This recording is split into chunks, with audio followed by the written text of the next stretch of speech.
around the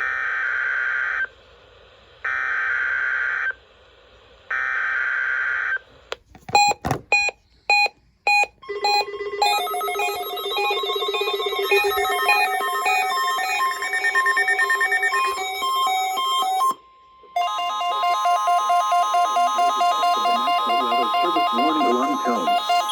During potentially dangerous weather situations, specially equipped receivers are automatically activated to warn of the impending hazard. Tests of these receivers by this system are normally conducted to warn of the impending hazard.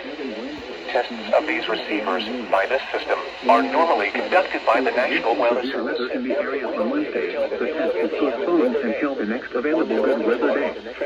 The warning alarm, transmitted over National Weather Service radio stations in north central and northeast Illinois, will be activated for watches and warnings affecting all counties in north central and northeast Illinois, as well as counties in far northwest Indiana.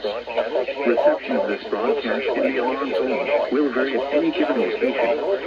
This variability, normally more noticeable at a distance from a given transmitter, will occur even though you are using a good quality receiver in perfect working order. This concludes the tone alarm test. We will now return to our regular program. This concludes the tone alarm test.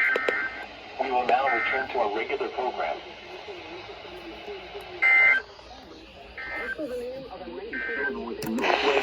Now here is the hazardous weather outlook for portions of north central Illinois, northeast Illinois, and northwest Indiana. The wind chill for today and tonight. Weather hazards expected. Elevated snow is near Lake Michigan limited. Excessive cold tonight. Discussion. Snow showers are expected to develop today, focusing primarily